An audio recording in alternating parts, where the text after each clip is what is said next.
સમાચાર બનાસકાંઠામાંથી કે જ્યાં ડીસામાં ફટાકડાની ફેક્ટરીમાં બ્લાસ્ટના મામલે પોલીસ આરોપી પિતા પુત્રની ઘટના સ્થળે લઈ ગઈ હોવાની વિગતો મળી રહી છે। આપને દ્રશ્યો પણ બતાવી રહીએ કે જ્યાં પિતા પુત્રની ઘટના સ્થળ પર લાવવામાં આવ્યા છે। લોકોના મોત થયા ત્યારે સીસીટીવીમાં ચેડા કરાયા છે કે કેમ તે મહત્વની બાબત છે તપાસવાની, પરંતુ હાલના જે દ્રશ્યો અમે આપને બતાવી રહ્યા છે એ પ્રકારે પિતા પુત્રને હાલ સ્થળ પર હાજર કરવામાં આવ્યા છે પોલીસ બંદોબસ્ત સાથે।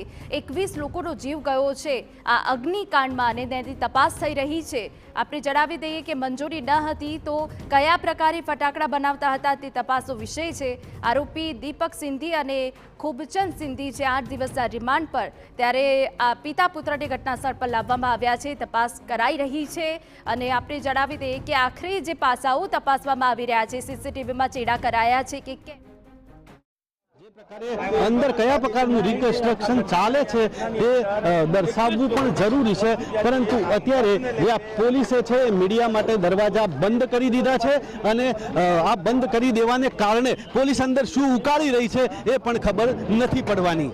ત્યારે અહીંયા પોલીસે આ દીપક સિંધી અને ખૂબચંદ સિંધીને જે વરઘોડો કાઢ્યો છે અને આ વરઘોડાના ભાગરૂપે અત્યારે તો પોલીસ રિકન્સ્ટ્રક્શન કરવા લઈને પહોંચી છે।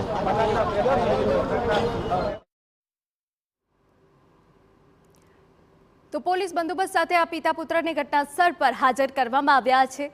તમામ પાસાઓ હાલ પોલીસ તપાસી રહી છે।